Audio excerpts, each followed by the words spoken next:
Muy buenos días, Panamá. Hoy es lunes 26 de septiembre. Usted nos ve por Next. Canal 21 nos escucha por KW Continente. Un día en el que termina el Festival de la Mejorana en Guararé y empieza nueva semana de alegatos de parte de los defensores de aquellos imputados en el caso de Brecht. Un día en el que, víspera de lo que va a pasar mañana en el Tribunal Electoral de la audiencia de la expulsión de los 15 diputados del Partido Cambio Democrático. Un día en el que está también en el tema el informe de la OIT y qué debemos hacer con él, cuáles son las recomendaciones y sobre todo qué pasaría si desoímos lo que está pasando. Atención porque victoria de la derecha en Italia. Ayer, Giorgina Matteo va a ser la nueva primera ministra de Italia. Ya está formando gobierno. ¿Qué va a pasar y cuál va a ser la repercusión de una victoria de la derecha en Europa? Un día en el que la OCDE anuncia caída y que técnicamente Alemania entraría en recesión el próximo año. Y el informe es demoledora de todas las economías de los países desarrollados. En un momento en el que un desajustado entra a una escuela cerca de los Urales en Rusia y asesina a 13 personas. Él se quita la vida y eso fue dentro de una escuela. 7 de los muertos son niños. Pues siguen las protestas en Irán, en esa franca rebelión contra el régimen de los ayatolás. Y don José, así andan las cosas. Como siempre, bienvenido y buenos días. Buenos días, Fernando. Buenos días a toda nuestra audiencia que nos sigue en KW Continente Radio y en Canal 21 Next TV.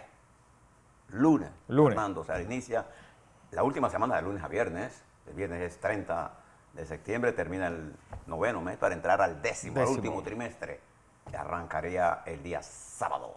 Recuerda que el día 2 son las elecciones en Brasil. Considerada una de las elecciones más importantes después de la que le voy a comentar ahora, la Italia. Quiero, antes de iniciar, Fernando, enviarle nuestra felicitación al Contralor General de la República, Gerardo Solís, que en la 31ª conferencia del Consejo Directivo de la Organización Latinoamericana y del Caribe de las entidades fiscalizadoras superiores, fue elegido por unanimidad como miembro permanente de esa organización por un periodo de 2 años. Y además de eso, Panamá consigue la sede del 33º reunión de esa organización que se dará en Panamá en el 2024. Creo que es un reconocimiento no solamente al Contralor, es a la República de Panamá, que esta semana también estará peleando la dirección de la Organización Panamericana de la Salud, con el doctor Alain como el candidato de la República de Panamá. Entiendo que el ministro de Salud se encuentra en Washington en la reunión en la que se va a votar esta semana quién es el próximo director de esa importantísima organización internacional latinoamericana, de nuestro continente en salud pública. Algunas cosas importantes están pasando en el mundo. Voy a partir por las elecciones.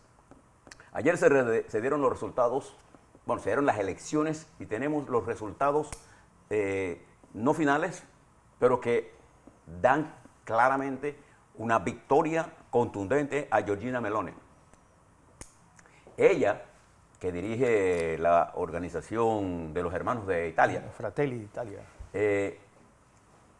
habría obtenido, digo esto porque están en el proceso del conteo, entre 22 a 26% de las elecciones de los representantes acuérdense que Italia estaba votando no para primer ministro ni para presidente, estaba votando para elegir la Cámara Baja y la Cámara Alta, que fue reducida sustancialmente. Sí. De 945, recuerden que le contamos a 600, 400 asambleístas y 200 senadores. Esos 600 hombres y mujeres tendrán que escoger a la primera ministra, que normalmente es el partido más votado. En este caso, es esta joven que en el 18 corrió y solo sacó el 4%. Y ahora, con un lenguaje nacionalista, muy cerrado en términos de, por ejemplo, contra la LGTB, en contra de la migración.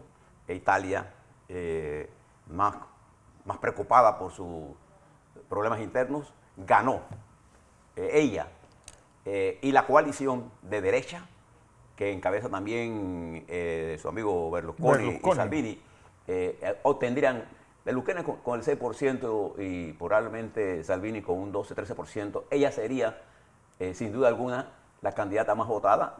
La izquierda obtuvo 18%, no lo hizo mal, pero la coalición de derecha ganó y será llamada a formar gobierno.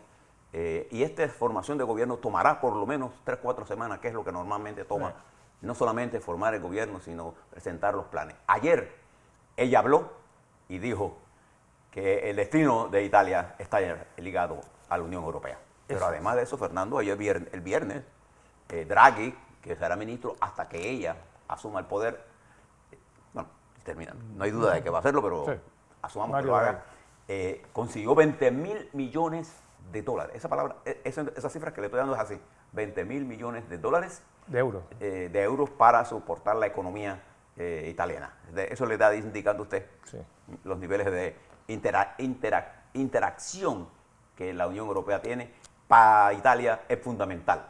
Y además ella en particular ha sido una dura crítica de la intervención rusa en Ucrania. No tenga la menor duda. Ella procede, sí, del origen de ella de un partido fascista, pero a la evolución de ella y su planteamiento político es más centrado. Es un europeísta. Es más europeísta que... Bueno, es que la verdad, José, y es algo que hoy, por ejemplo, las tertulias en España, que estaba siguiendo en la madrugada, era sobre si esto es extrapolable al resto de Europa.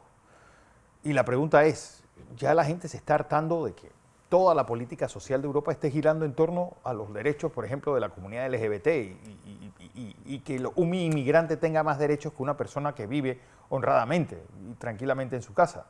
Sí, el cúmulo de paciencia del ciudadano medio se está llenando de ira contra, y está votando partidos de derecha, incluso el viernes, y esto sí es importante, los trabajadores en América Latina están yéndose a partidos de derecha y a partidos de centro derecha. ¿Por qué?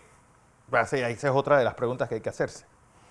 Bien, pero añádale a esto que le está haciendo Fernando, la crisis general económica, la inflación, el costo de la gasolina. En el caso de Inglaterra, por ejemplo, que ganó una conservadora, dentro del Partido Conservador, la más conservadora, y que ha arrancado con una reforma fiscal, bajando los impuestos, lo que va a ser un problema serio en la estabilidad financiera macroeconómica de ese país. Pero de todas formas, la economía está jugando un papel importante en Europa en este momento. También hubo elecciones en Cuba. Esta es la tercera elección que hay en Cuba. Y siempre son estos referéndums. Fue la Constitución 2 veces y ahora el Código de la Familia. Cuba puede votar sobre todo, menos sobre quién escoge para gobierno. O sea, esta es la tercera elección general.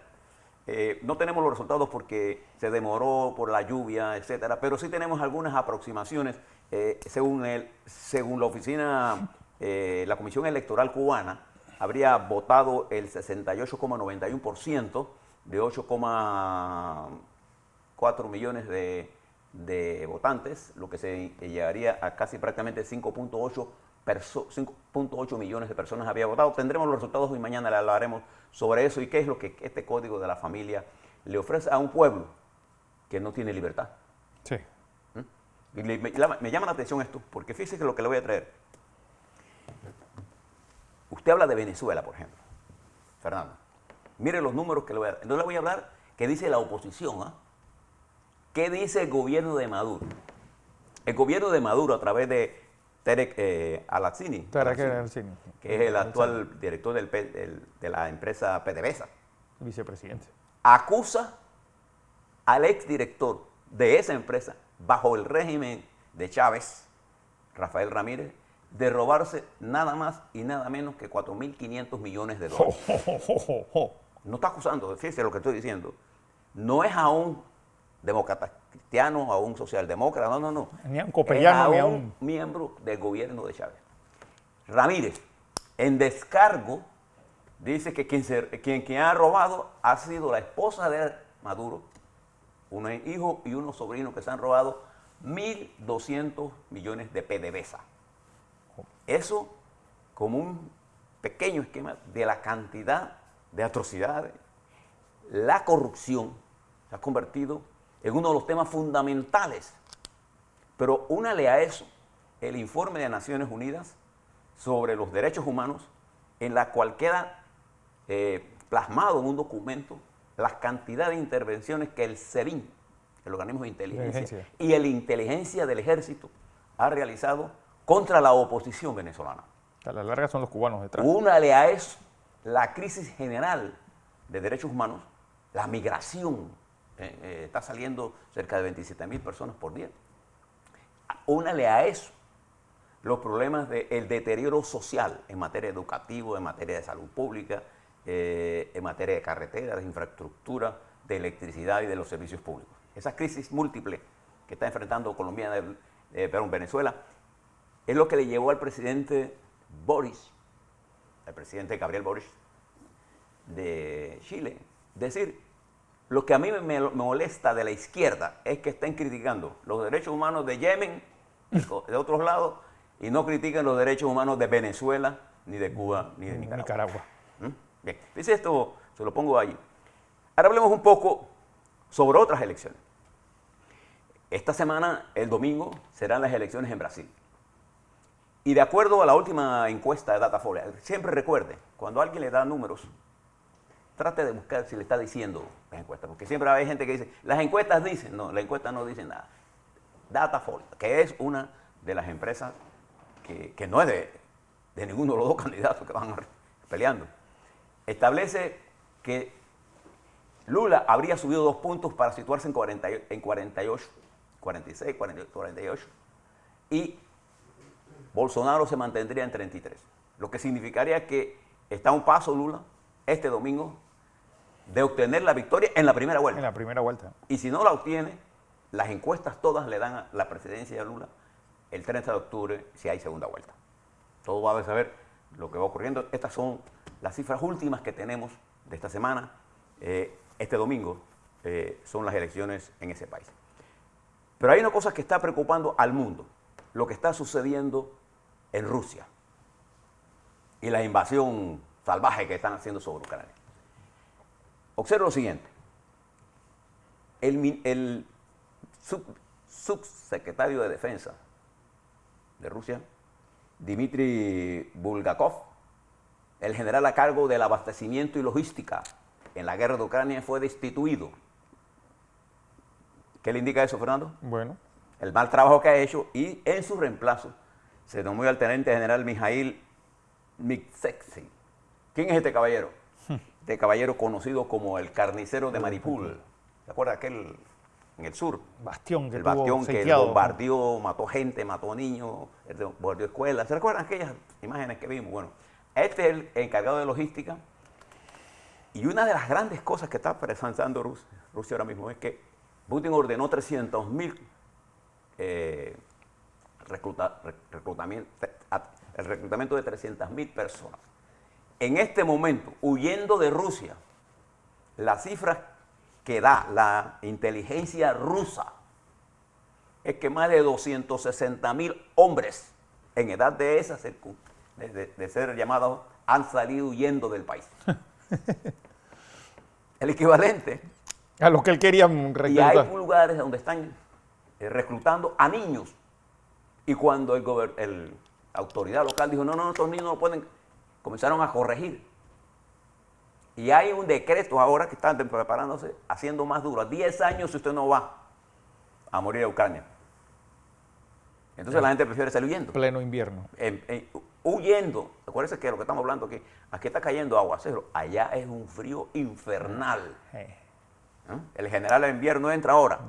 Y este es el peor momento para estar llamando a movilizaciones. Encima está lloviendo mucho y el lodo ese, la raputzia está Además de eso, hay decenas y centenares de personas presas por negarse, hombres presos y mujeres que protestan porque no se lleven a sus hombres, sobre todo en el área de Moscú y Petrogrado, que son las poblaciones que toman y pone el gobierno. Ya ha habido todas clases de discusión, Putin amenazando que va a usar las bombas nucleares, lo que él llama bombas de carácter persuasivo o táctico.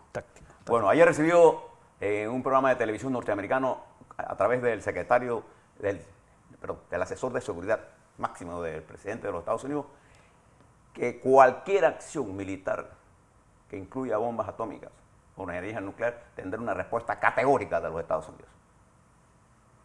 Estamos a un brinco, a un pestañeo, diría en H3, de una guerra nuclear. Pero ¿qué pasa, por ejemplo, ayer, y es algo que se ha rumorado todo el fin de semana, que habían tomado en arresto domiciliario a Xi Jinping? Es decir, bueno, ¿qué está pasando en China realmente? Hay que tener mucho cuidado, en primer lugar, con la información que están llegando de China. Porque hay mucha información que está llegando vía las redes sociales. Entonces, cuando usted ve información de las redes sociales, tenga mucho cuidado en no reproducirlas. Porque no hay ninguna agencia de peso en el mundo, ni la inteligencia norteamericana, ni inglesa, ni francesa, que haya corroborado nada de lo que están diciéndose en las redes sociales. Entonces, ¿qué es lo pertinente? No tomar esas informaciones como ciertas. En China hay toda clase de problemas como hay en cualquier país del mundo. Pero de que esté bajo arresto el presidente Xi Jinping, si eso hubiera sido cierto, ya fuera una noticia mundial. Sí. O sea, téngalo con mucho cuidado. Lo cierto es que esta semana en Nueva York, el ministro de Wang Yi, ministro de Relaciones Exteriores de China, se reunió con el ministro de Relaciones Exteriores de Cuba, de Ucrania, para discutir una salida negociada de esto. China ha comenzado, igual que India, a tomar distancia, porque lo que viene podría ser la hecatombe. Y nadie sabe si Putin está en sus cabales.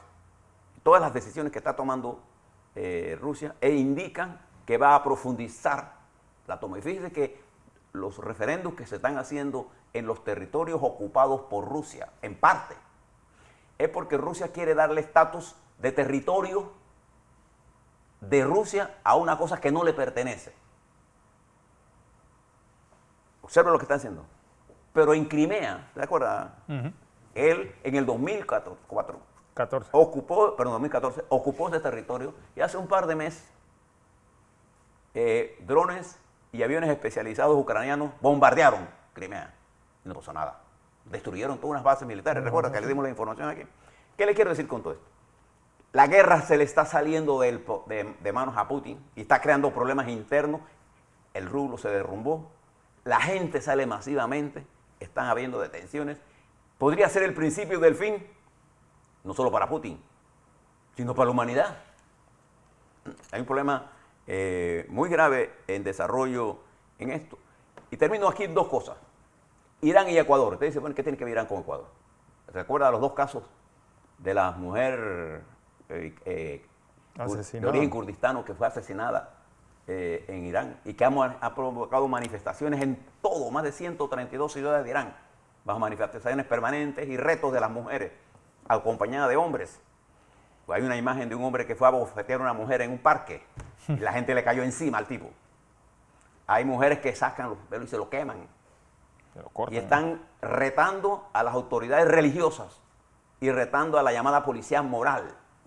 En un país caracterizado por la inflación, por los altos niveles de corrupción y la centralización de la riqueza en estos de los moralistas. Y en Ecuador, ¿se acuerda que le dije la señora que fue asesinada, esposa de un teniente? Ha creado un problema que el presidente Lasso se vio en la obligación de destituir al ministro del Interior. Y termino en Alemania. Alemania ha firmado un acuerdo con los Emiratos Árabes Unidos para el suministro de gas natural. Un suculento contrato de suministro de gas natural. Estos son los países que Putin, en su afán de controlar, quería aislar. ¿Se acuerdan? En aquella estrategia Por eso que Putin quería usar a Siria y a Irán como elementos de división para que estos países no apoyaran a Alemania. Bueno, ya el canciller alemán salió de los Emiratos Árabes con un acuerdo de gas natural. A la vuelta, vamos a hablar sobre los temas en la mesa. Yo quisiera que ustedes se leyeran, Fernando, un artículo que escribió Mayín Correa, la verdadera historia de cómo se hizo el Museo del Canal Interoceánico. Mayín, periodista, diputada, legisladora, alcaldesa, gobernadora, pero sobre todo una militante de la democracia, escribe sobre el origen de esto. De este museo. Museo. Que este año cumple 25 años. Para todos los que seguimos, que es otra parte que le vamos a hablar sobre lo que está ocurriendo en el proceso judicial preliminar que se sigue en el caso de Brecht. En Metro Libre de hoy aparece una página, la 4 y 5, completa, con todos los actores, abogados, fiscales, todo, para que usted tenga esa colección y dice que aquí es que defiende cada uno. ¿Quién es información importante para que usted conozca. Esta información que no aparece nada más que la ha visto en Metro Libre es valiosísima para poder ustedes le dé seguimiento a este proceso que sigue. Hoy vamos a hablar sobre eso y vamos a hablar con algunas entrevistas del proceso, del proceso que mañana arranca en el Tribunal Electoral. Así es.